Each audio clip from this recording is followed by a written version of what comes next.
তোর নতুন বন্ধু পাওয়া ভাগ্যের বিষয়।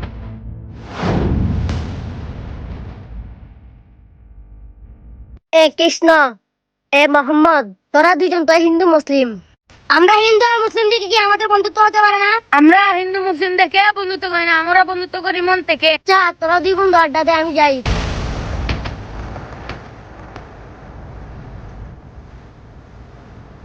তুই তো ফুলাফান রেডি হর।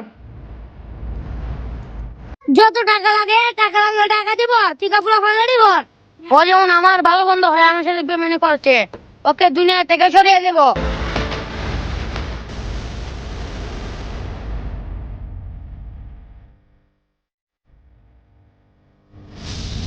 হিন্দু কখনো বন্ধু হয় না, আর বন্ধু কখনো বেইমানি করে না। এরাও মাঠে চলে গিয়েছে, আমরাও মাঠে চলে যাই।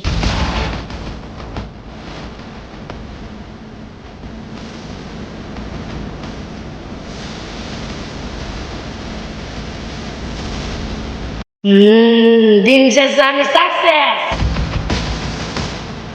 এ কৃষ্ণ, এ মোহাম্মদ, তোরা কি শুরু করছস? তোদের বন্ধুত্ব তো এলাকার মধ্যে অনেক প্রশংসা শুনলাম, তাহলে তোরা এই বন্ধুত্ব নষ্ট করতেছস কেন? তুইও তোর সৈন্যমুন্ড নিয়ে আসছস, আর তুইও তোর সৈন্যমুন্ড নিয়ে আসছস, তোরা দুজনে কি যুদ্ধ ঘোষণা দিছস? কাহিনী শুনবা তাহলে শুনো। মুন্না ভাই, মোহাম্মদের বোনের সাথে কৃষ্ণ প্রেম করে। ওর মতো বন্ধু থাকা ঠিকানা আছে বাবা। আমি যদি তোর সাথে বন্ধুত্ব রাখতাম চাই না তো। গোবিন্দ ভাই, কৃষ্ণর বোনের সাথে মোহাম্মদ প্রেম করে। একটা কথা শুন, এই কৃষ্ণ জীবন তোর মতন বেমানে কোনো চাই নাই। এই থাম, তোদের কাহিনী আমি বুঝতে পারছি, তোদের হইতে পারে মাথার মাঝে বেন নাই, এই জন্য তোদের এত ভালো সম্পর্ক নষ্ট করতেছস।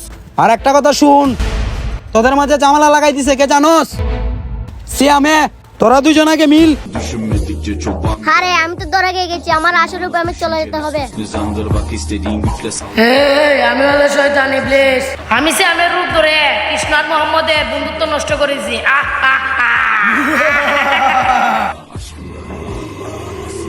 ও হলো শয়তান, তোরা এখানে দাঁড়া, আমি ওর সাথে বুঝাপিটা করতেছি।